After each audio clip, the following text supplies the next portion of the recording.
Testing, testing. Okay. Yep. Jim, what's up, man? Mike, how are you? Good to hear from you. Likewise, man. I'm having a great day. It's Friday. I've had a really productive work week, and I have been enjoying the hell out of COVID weekends. There's something about having absolutely nothing on the calendar, having no commitments and no decisions to make, that is just so freeing. So I'm having a great day, man. How about you? I'm having a great day too. I mean, it's funny you say that because life has changed so much. And, having my wife and I, we have three boys. So we're always running around. They're in every sport and activity you can imagine. So to have these last 2 months where it would normally be the spring season for lacrosse and, karate and baseball and whatever, every weekend is just, we have to do something together and we can't leave the house is it's awesome and it's just so different. But I've really been enjoying it, like yourself. Just it's unusual. For sure, man. So you have a really interesting story, and I want to dive deeply into what you're up to in life. But let's give people a little bit of your background. So who are you? Where are you from? Who do you live with? What do you do for a living? That kind of stuff. Cool. My name is Jim Shields, and I am a 41-year-old high school teacher from Chalfont, Pennsylvania, which is just outside of Philadelphia. I live with my wife, Jennifer Shields. She is a nurse anesthetist, so she puts people to sleep for a living. And we have two dogs and three boys that we adopted almost 4 years ago.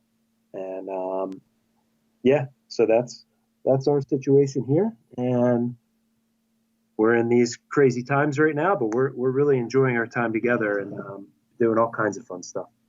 So in a bit, I want to talk about your experience in the last few months. But before that, some really interesting things have happened in your life over the past 5+ years.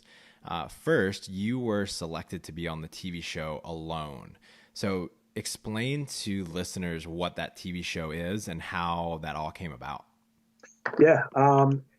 So here's the story. I was so I, my high school. I'll get into it real quick. The high school that I teach at, I teach a wilderness survival class. So that's something I've done for a long time and been into that. Anyway, I came home one day and my wife was watching this show and she said, "Oh, you would love this show. It's so cool." And she knows that I never watched any survival show, from Dual Survivor to Survivor Man to Survive, whatever it is. I never watched any of them. And I was like, I'll pass. So the next day, I was like, all right, I'll watch an episode with you. And then the next thing you know, I was totally hooked on the show and we both watched it. And a couple, days into it, she's like, you should totally apply to be on the show. And I'm like, that's, one of the stupidest things I've ever heard. That's ridiculous. It's like, why would I do that? I mean, come on. And I remember that night she went to bed and it was in the summer and, teachers don't have a whole lot to do during the summer. I stay up late. So I stayed up late and I applied to be on the show. This was in June or July. And that was it. I never said anything about it and, never told her that I did that. So fast forward about 6 months or so. Can I pause you real quick, Jim? Can Absolutely. you give a brief explanation about what this TV show is? Absolutely. Yeah. So this show, Alone, which is a show that we've started watching on the History Channel. The idea is that you do not have any camera crew with you. You get dropped off into a remote area somewhere in the world, and when they drop you off, you have to survive 100% on your own. No camera crew, no assistance, no help. People will say, well, who videotapes you? Who records you? Well, you do all of that. So you bring the cameras that they give you and you set them up and you have to record yourself doing anything and everything all the time. So crazy. And yeah, it is crazy. And the whole idea is there's 10 people selected and they drop them off spread out by about 5 to 10 miles apiece. So you don't ever have any communication or anything like that with anyone. And whoever stays the longest wins $500,000 at the time. Although I have heard on the recent season, the newest season, I think it's $1 million. But anyway, at the time when I did it, whoever stayed the longest won $500,000. So there's that little um, thing that's hanging out there as well, incentive, I guess you would say, to win. Got it. So, yeah. So anyway, fast forward a few months, and I think it was in January. Um, I guess even a few months before that, my wife and I were um, considering having, considering adopting a kid or a child or maybe even two. So we had some trouble having our own kids, and it didn't work out for a couple of years. And we went through a lot of different things, IVF and all that stuff, and didn't work out. But either way, we kind of said all along, regardless of what happened, we wanted to adopt. So we're deep into this process of adopting kids. We found a match, and it wasn't one kid, it wasn't even two, it was three. And we decided to sort of go forward in that whole convoluted process that is, that's a whole nother story. But anyway, we dive into that process. These kids were in foster care, and it's going to take a couple of months. And just when we decide that we're definitely going to foster them first and then adopt them, I get this email from the Alone Show on the History Channel, and they said, "Hey Jim, we really we just got to take a look at your videos and your resume. We really like you. We want to, we'd love to chat." I remember just about, I was driving in my car, I pulled over, and I was like, "Oh my God, this is crazy." Wow. So yeah, I mean, it's just a crazy moment.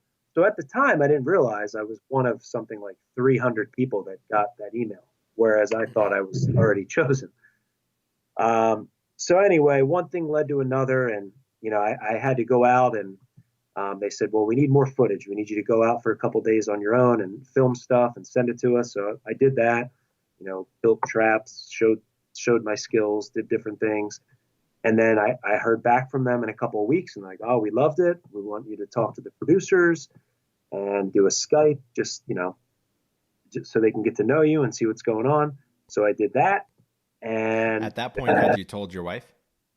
Yes. Okay. Yeah, I told her as soon as I heard back from them, and she was like, "Well, I didn't even know you applied." I was like, "Well, that was 6 months ago." So yeah, so we started going through this whole thing, and next thing you know, I get this call, and they're like, after a couple more interviews, phone interviews, Skype interviews, they're like, "Jim, we want to invite you to boot camp," which is, and again, I thought I was selected for the show, but I wasn't. They take the top 20 people from around the world, and basically you spend a week proving your skills and going through testing. And out of 20 people that they select, they choose 10 that are going to go on to the show. Now, here's the thing. I was working full time as a teacher, and teachers don't get, we get 3 days off a year, Wow. personal days, outside of the summer. And this was not being filmed in the summer. It was being filmed in April, well, the end of April or beginning of May. And, so it just it was pretty wild. So we show up and go to this thing, this boot camp thing. It was up in upstate New York. And I arrived there and had no idea what I was going to encounter up there. But there were these survival experts from all around the world. And I just saw them, and they were wearing raccoon skin hats, and I'm like, "Oh man, I'm out of place here." Like, I like survival, and it's been something that I've been into. I've always been into the outdoors, rock climbing, mountaineering, but maybe not like these people. So it was very intimidating, and it was such a weird week to spend there because everyone was kind of like friends, but also everyone was like fighting for a chance to be on national TV and a chance to win $500,000. So it was one of the weirdest dynamics I've ever been part of. Okay. So then what happened? That's wild. It is wild. So then what happened? So they took us out, and they had these two British Special Forces survival experts that sent us out into the, into the woods, and they would give us these challenges. They would say something like, "All right, guys." And it was a cold, rainy, spot that we were at out in the middle of the woods. And they said, "All right, go make friction fire. And you have 3 hours, ready, set, go." So then you go out, and, friction fire, if you don't know, is basically the whole caveman thing where you rub two sticks together, Mm-hmm. or a bow drill fire, which you may have seen where you rub a stick on a spindle and on a bow basically, and you try to make fire.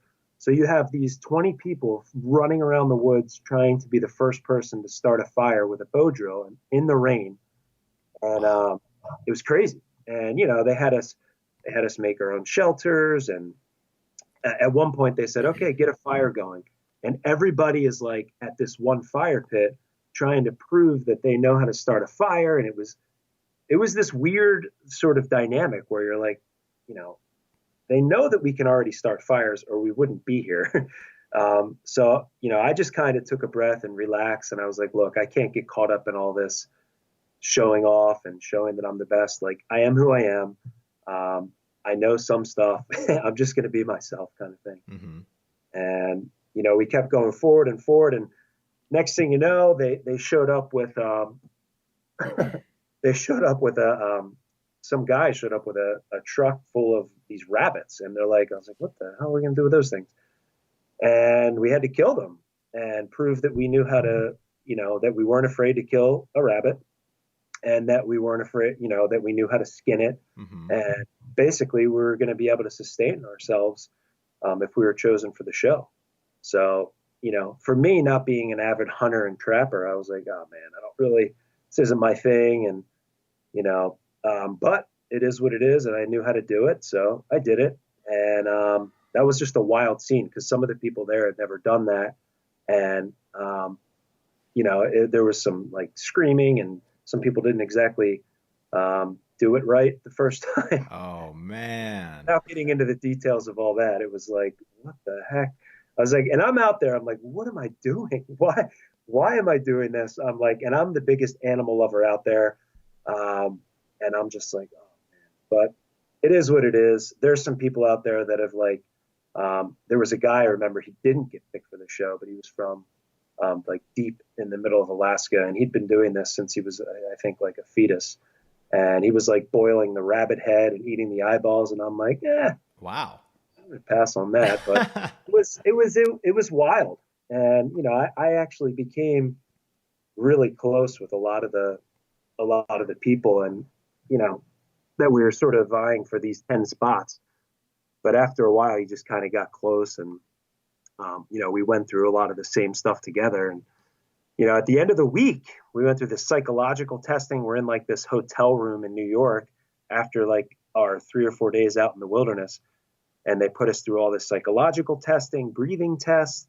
I felt like Ivan Drago from Rocky IV. Like they put us up to like these machines and stuff. I'm like, what's going on here? And even after that week, they sent us home and they didn't tell us. We left, and I'm like, I have no idea if I'm going to make this or not. And if you don't make it, it's almost like when you apply for a job and you get that letter a week later, like, oh, thanks, we really appreciate your effort, but we're going to go with somebody else. But I remember a week later, they told us they were going to call on a Friday and let us know. I'm pretty sure that's when you fire people too, like in the real world. Right. On Fridays, it's like a little bit easier to take the blow. So I was like staring at my phone all day at school, which I don't think you're supposed to do. And I normally don't do, for the record. But this was a special day, and somehow I missed the call. And I was walking out to my outdoor classroom at school, and I saw a missed call and a missed voicemail. And I checked the thing, and it's like, hey, Jim, this is Heather from The Alone Show. Just calling to talk. And I'm like, calling to talk. I'm like, I can call her back immediately. So I call her back, and she's like, hey, Jim, how's it going? And I'm like, I'm fine. What's going on? Did I make the show? Like, well, we have some news for you. And she's like, we wanted to let you know that you were one of the 10 selected to go to Patagonia, South America. And I'm like, holy, you know what? I was like, I think I screamed, and my kids were walking out in front of me. Like they were just heading out to the outdoor classroom. And I don't know if I've ever had such a feeling of relief in my life, because I left out a lot of the time, but this was like a 3-month process of trying out, interviewing, high stress. Yeah. Going from the top 300 down to the top 100, top 50, top 20, and finally just getting picked to to go to this rare opportunity that I honestly still didn't even know what the heck I was getting into.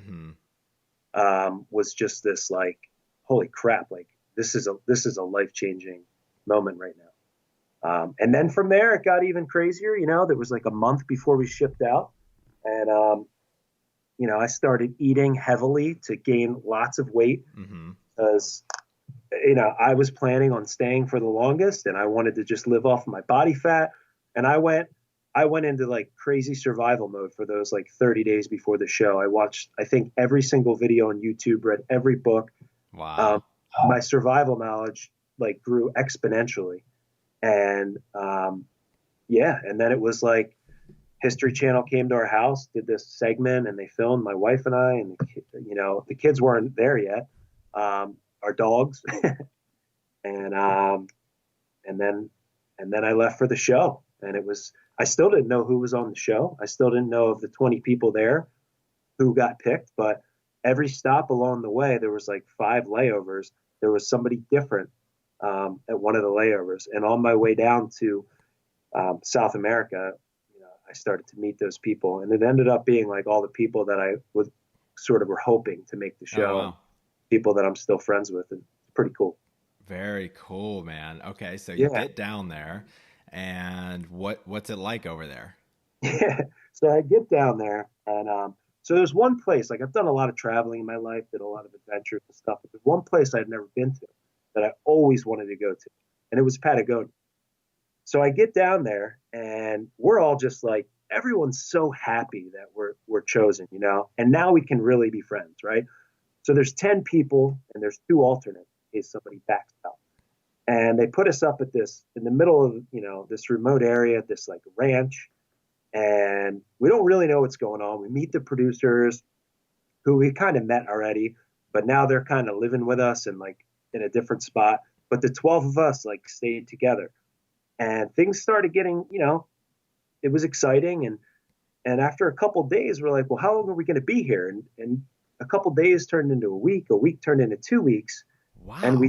yeah, it was crazy. So I started getting like some pretty serious like anxiety just being down there. And the thing that I started to realize down there was that, and not that I didn't know this, but right before I left, our kids, like we were set to have our kids move in. So having 3 kids, now their ages are 8, 10, and 11, but you can subtract 3.5 years from that. Back then, having those 3 kids move in with just my wife was a crazy notion. And that really, not that I didn't have that on my mind when I chose to accept the job to go down there, but it started to weigh on me every day. And the days were short. There were short days with very little light. And I just had a lot of time to sit in like these bunk rooms by myself and start to really think about like, what am I doing here when this is going on back home? I didn't have any communication back home. I came down here to be on a show. I'm not even on a show. And now we're 2.5 weeks in, and they're not really telling us when we're heading out. It just got a little crazy. So I started to have doubts about this, even before we technically started the show, from what people will see when they watch the History Channel show. So Whew, yeah, man, I feel a lot of tension in my chest right now just thinking about that. yeah. What Every a time I tell the pickle. story, I feel this tension, and it comes back. Thanks for bringing it up again, Mike. Yeah, yeah. Yeah, I mean, on one Let's- hand, you're just like so elated and excited, and then on the other, I can definitely understand like a feeling of guilt or something like that. yeah, it was a feeling of guilt that I don't know. It's hard to describe because it's like, here I am. You got the golden ticket. Like, who gets to be on TV? Who Mm. gets to be on a reality show? Like not many people, right? Especially doing the thing that you love the most, Yes, and a yes. chance to really like cement your legacy, so to speak, in a sense. And for many people that have done the show, it's been a starting point in their outdoor careers and so forth. So here I am, like, okay, I'm ready. I can do this. I've been training for this for years, in a sense, and I'm also letting potentially letting down my wife and not being there for something that is exponentially more important than, um, you know, a reality show Mm-hmm. in some ways. So, I mean, there's so many different ways to look at this. And yeah, so anyway, I decided to go ahead with it. The anxiety was tremendous. Um, One night, the producers came up and they said, "Get your stuff ready. We're leaving at first light." So again, that anxiety, that nervousness, that excitement is just like crazy. Like, let's go, let's do this. Um, the next morning, they wake up. I'm sorry, we wake up and they drive us out in these cars. I remember looking. We were in this like house. It's like a fish camp somewhere down in Patagonia, and it was just us. These cars were flying across this dirt road, and like you could see the dirt flying up, and they had like three trucks. So that was them. So we get loaded in, and they shoot us out into this spot, and we get out of the trucks, and it's super cloudy, and all we hear is like a drone above us, and we're just standing around. And the producers, they purposely don't tell you what's going to happen. And this was season 3. There were 2 seasons before. So we assume there's going to be helicopters, but there's also could be boats. Who knows what they're going to bring, you know? So we're out there for 3 hours, and we could tell that it's too cloudy for the helicopters to come in. And they're like, all right, we're changing locations. And in my head, I'm like, I can't, like, I have to get started. Like, we've been out here for almost 3 weeks. Like, I need to get dropped off and start this thing today, you know? Anyway, they drive us to a new location over the mountains, through the woods. We get to this spot, and all of a sudden the clouds like clear up, and we get out there. The 10 of us are standing in the field, and after like a half hour, all you hear is this like, and it's this crazy sound of helicopters coming over these like jagged peaks. And not to compare this to like any kind of war story or anything like that, but I've seen like movies about Vietnam and stuff, and they're standing out there and the helicopters are coming, and I mean, I get chills talking about it now, and I'm like, oh my God, those things are coming for us. Yeah. So these helicopters come flying over the mountains, and they just do like flybys, and they're filming, and they're so low to the ground. Anyway, they start landing, and they start taking us one at a time, and it was crazy because you're like saying goodbye to these people you've been with for 2.5 weeks now. You've gotten real close with them, and they're going off to who knows where. So I get in the helicopter. I was the 5th person picked.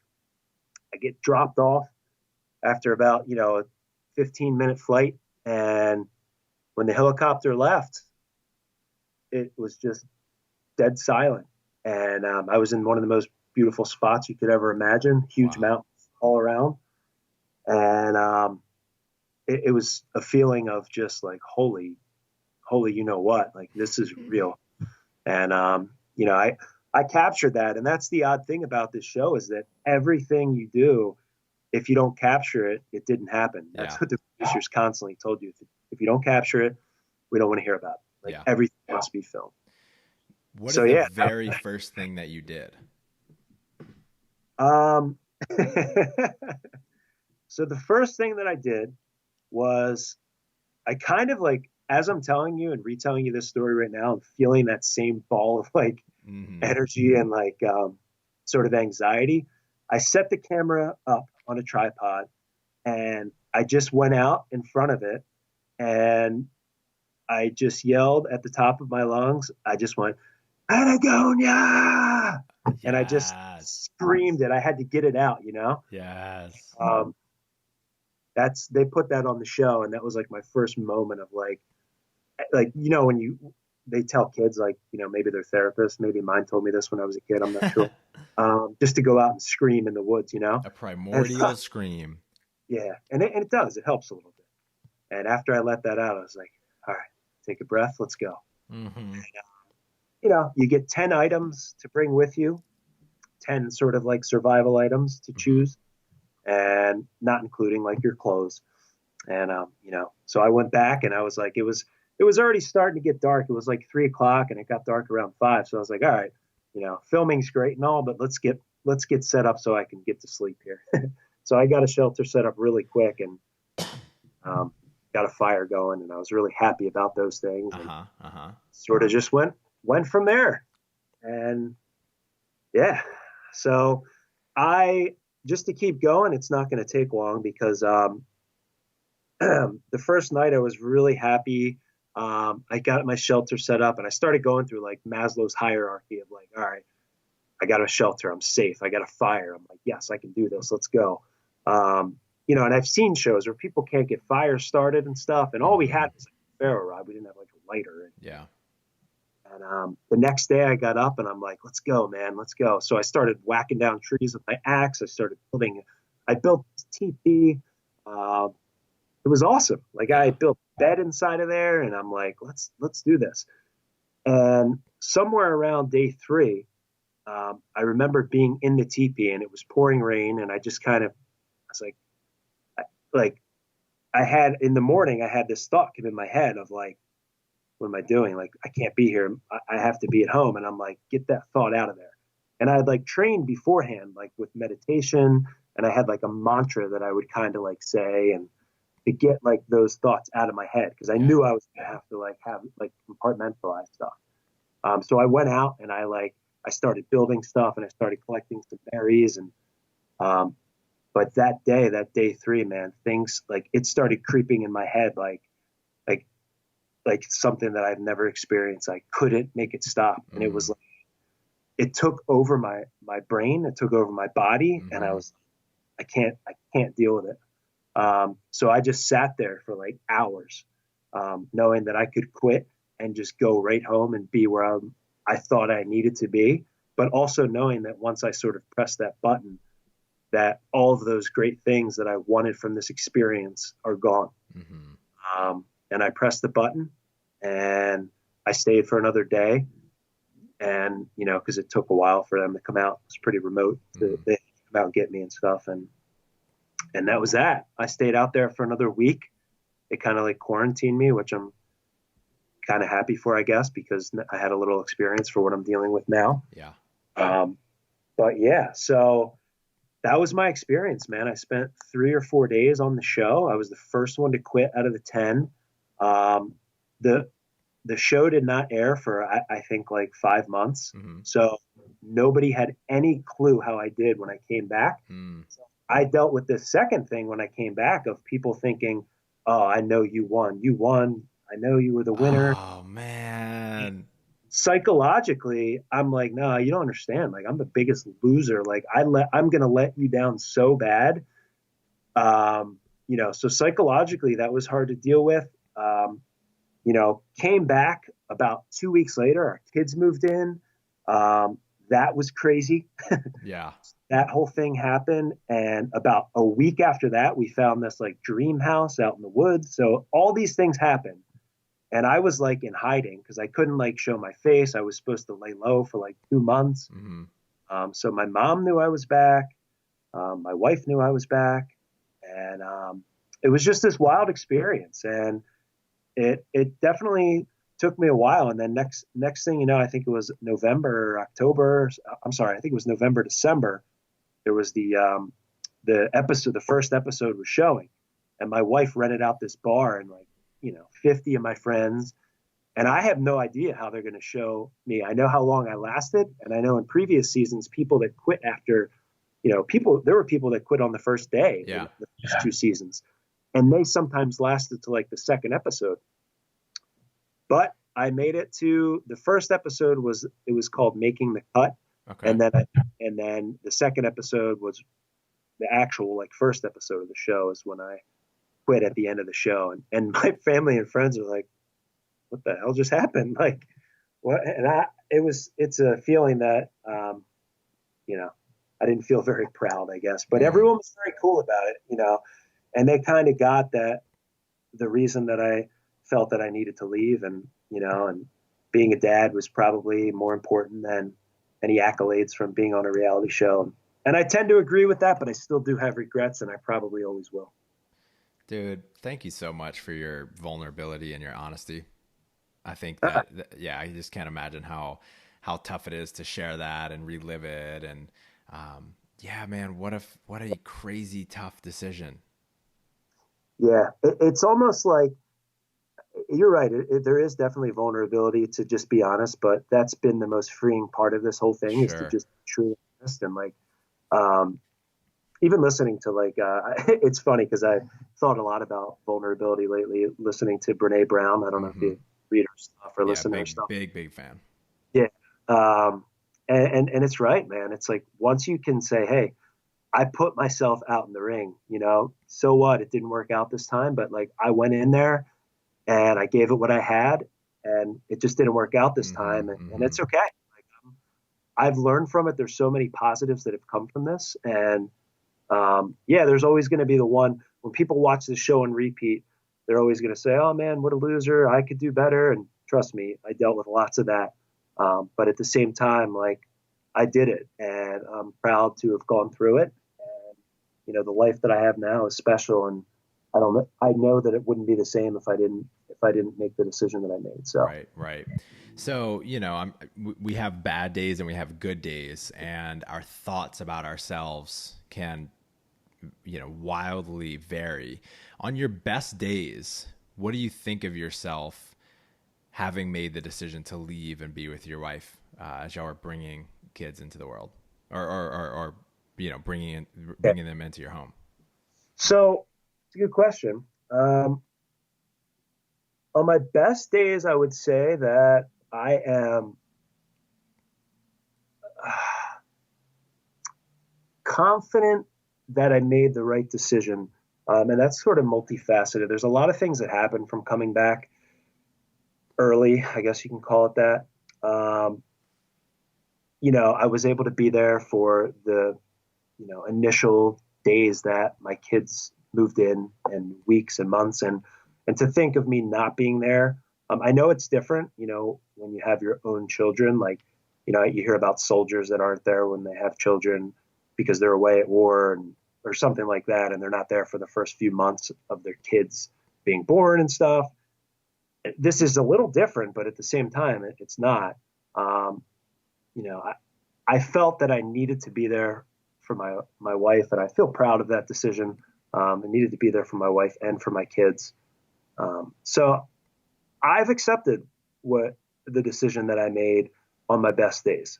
Feel pretty good about everything that happened. Like I said, one of the great things that happened, which maybe seems shallow or um, I don't know, what we found our dream house, which even if I came back like a week later, just wouldn't have happened. Mm. Sure, there's other homes out there and stuff, but this is just a unique situation that we're in. And so yeah, on my best days, I'm okay with it. I'm good. I don't have for a while. I did have like a dark place that I could go to and have Hmm. these deep regrets and stuff. Uh, but on good days, which I have a lot of those, that is not something that um, enters my mind. Yeah, man, If it does, I'm so moved by this story. I really am. I feel like there aren't as many honorable decisions to make anymore. I don't know. I don't know if that's true or not. But I just when I hear the word honor, I think of like ancient times when men are at war, yeah, and there aren't that many decisions like this anymore. And you certainly weren't at war, but there were like it was such a hard decision, right? Two things that you really deeply wanted. And from my perspective, I think you acted with such integrity and honor, and you should be so proud of yourself. thanks, Mike. Um, I appreciate that. It's hard. I do. I absolutely do.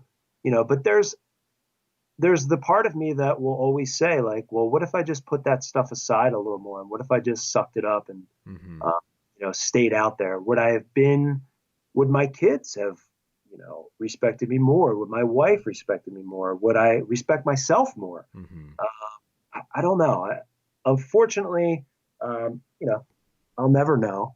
And I've come to grips with my decision and um, with making that decision, and I appreciate that. I do feel that, but there's always that negativity that can creep in, and I get a little upset with myself. Sometimes it's when I'm on a hike in the woods or maybe on a camping trip, I'll just think like, what did I do? Like, why did I leave? And then I'm like, oh yeah, that's why. Mm-hmm. And it's, it's okay. Mm-hmm. Yeah. Well, thanks for sharing that, brother. Yeah. Thank you. No problem. Thank you. It's a, it's my pleasure. So now you have three young kids, and now we're in all in isolation. So I'm sure there have been a lot of challenges lately. But what is really giving you strength right now? How are you making it through with strength? So I'm in a fortunate situation. I alluded to this earlier. We have this really cool house that sort of backs up to unlimited, wilderness. Let's put it Mm-hmm. that way. Creek and all this stuff. Right before this thing hit, I built my kids this pretty large tree house.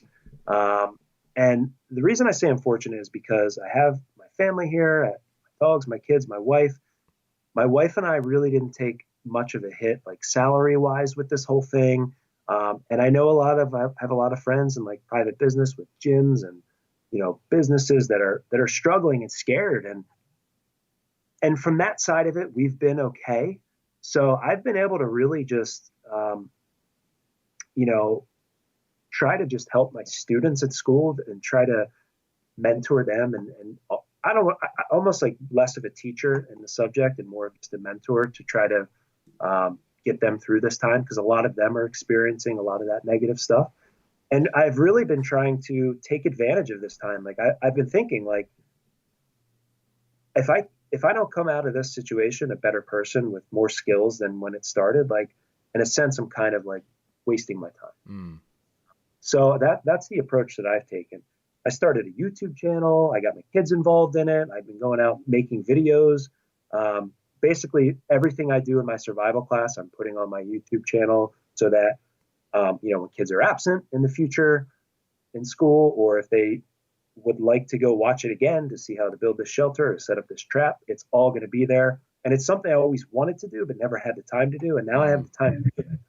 And, I've made my kids a part of that. And it's just been I've really, I've really enjoyed this time to spend with them and to spend with my wife. And it's been okay. It's been a pretty um, a good experience for myself.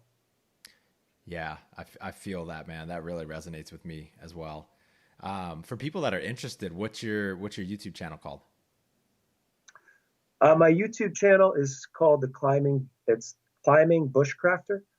Climbing So Bushcrafter. Nice. Climbing Bushcrafter. Yeah, I have an Instagram, same thing, and the YouTube channel. So it's been fun. I mean, I've been putting up a bunch, like I said, having fun making videos and getting into that world a little bit. It's a good time.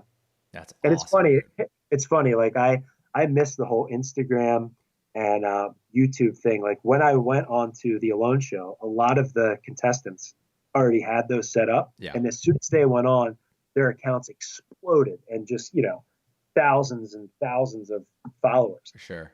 And after the show, like a year after, I'm like, oh, maybe I'll try that. And then obviously, like it's all over and nobody cares anymore. Yeah. But it's interesting how that whole thing kind of Yeah, that's works. It's an funny, man. interesting world. I like the social media world, like seeing how people strategize and do their different things with podcasts and getting followers and advertising. It's an interesting world. It sure is, and it's becoming like an infinite universe. Like it's you could not possibly consume all of the content that is available online right now. No, it's not possible, and it's just interesting just to see like a few of my friends that have become like sponsors for different products, and like Hmm. how that all transpires, and like what companies look for in ad, paying you to be what do they call them, Like uh, an influencer or something. and yeah, the influencer or Hmm. whatever, ambassador. That's Right, it. right. It's interesting, but it's So cool. So tell us a little bit about your what you teach in school. So I think you're teaching leadership and wilderness survival. What are the conversations that you've been having with your students recently? So the conversations that I've been having with my students recently, unfortunately, are not nearly as interesting or deep as the conversations that I have with them in school. Hmm. Uh, and that's the biggest part of our job. Well, my job is really to help them become young leaders and help them sort of harness their energies in a positive way and teach them techniques and teach them different sort of paths to follow and models to follow so that they can um, in whatever they decide to do, they can sort of harness these pillars of leadership and put them to good use. But since then, it's hard because so many kids, like half of the kids I talk to are juniors and seniors, and they're working, and they're not just sitting around like waiting to have conversations. Hmm. They're half of them are seniors. They're ready to go to college. They don't even know if college is going to be real in the fall, if it's going to be online or what's Right. going to. They're stressed out about not having a prom, not having graduation the right way, having some sort of online graduation. All these like benchmarks that they're missing, they're really upset about, and I think it's taken an emotional toll on them. So, you know, 50% of what I do is wilderness survival and bushcraft and a little bit of mountaineering. And the other 50% is teaching a leadership class at the high school. So it's been hard. It's been a struggle. Like I said, I've been giving assignments and, it's hard being a teacher at this time because you have to be lenient knowing that a lot of them, their parents are losing their jobs and they have to work and they're just not motivated to learn how to build a shelter right now Yeah. in their backyard or in their, they may have a backyard, it's like, so I try to take that all into consideration and come up with assignments for them that aren't going to take away all their time and just try to talk to them really and be there for them and just be a mentor like I always try to be, but I guess in a different way right now. Hmm.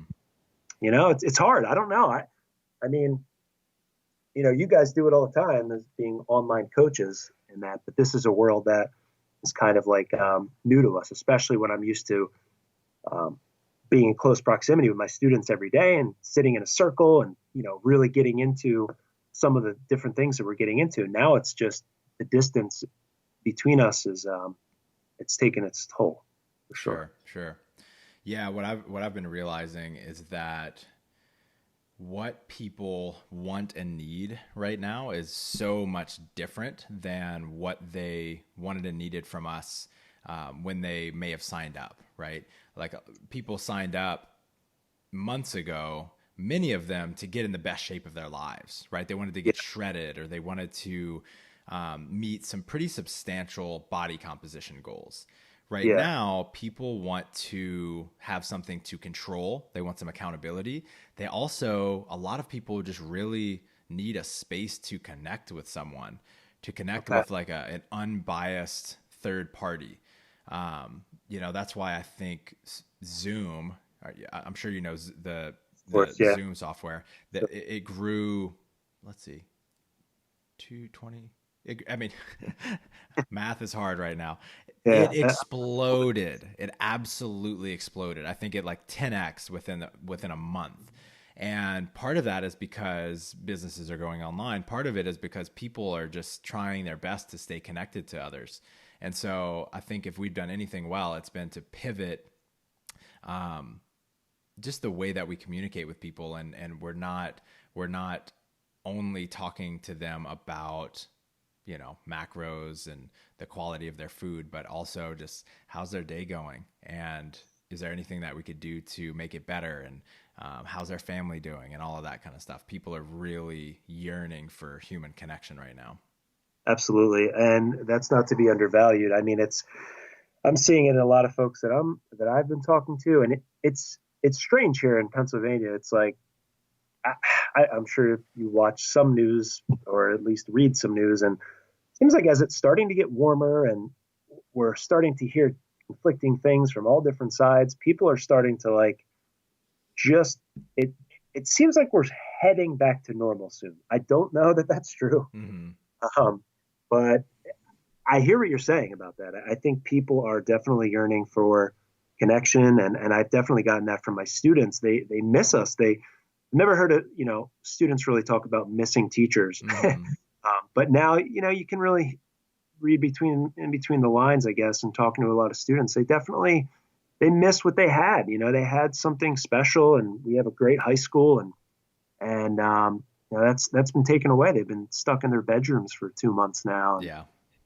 with their brothers and sisters and pets and stuff.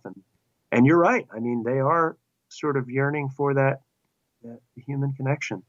And it's interesting. I do think about what you folks are doing at WAG. It's tremendous. It's awesome, and how you're able to probably fill that need for a lot of folks. But I didn't really think of it that way, and how it probably has shifted for you guys as well. Yeah, it certainly has. And thank you for saying that, Jim. Yeah. So as we close, if you could impart one lesson on every one of our listeners, one piece of wisdom that you really embody, what would that be? I have to think about that for a second, but it's odd. It's odd to talk to you for the last half hour and not at least say thank you guys for completely changing my life and my wife's life for the better. Yeah, just everything that we've done from the start about a year ago. We've tried everything, and this was the only thing that's worked. We stick to it. It's changed our whole routine. I know you hear that all the time, but it's crazy to talk to you for a half hour or so and not even mention that. Dude, thank you so much for saying that. This has made my day. Thank you. You've made our whole life. So thank you for that. And can you ask that question one more time? Absolutely. Yeah. So if you could impart one lesson on every one of our listeners, a piece of wisdom, what would it be? Let me think about that for a second, Mike.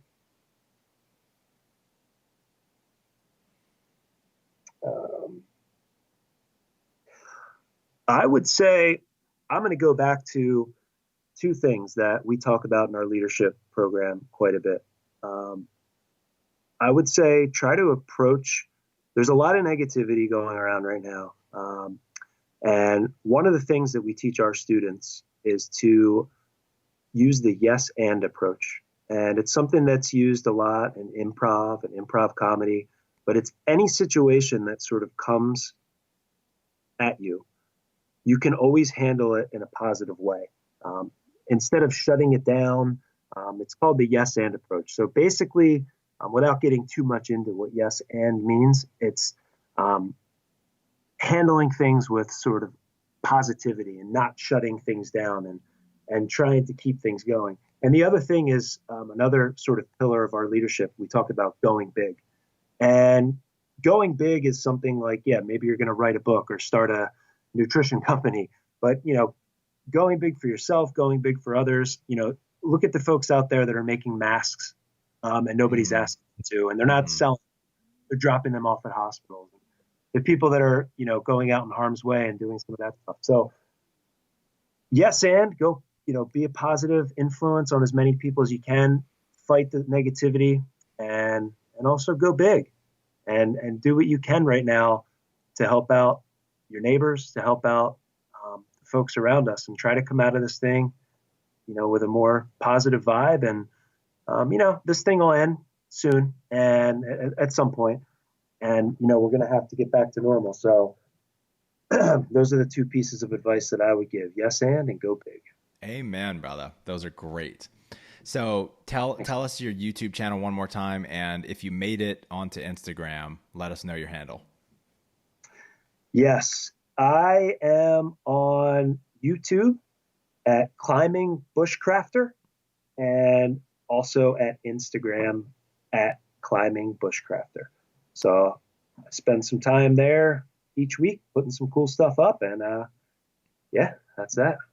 Man, I was so looking forward to this, and it surpassed my expectations so much. You were just a joy to talk to, Jim. Thank you so much for your honesty, your openness, and just what you're up to in the world. Thank you, brother. Thanks, Mike. And my wife is really going to enjoy that part where you said I was a joy to talk to. Thank you. Oh, man. Yeah. And thanks. Go ahead. Thanks again for everything you've done for us. Really, we appreciate it. Of course, man. All right, brother. Have a great day. Have a good one. Take care.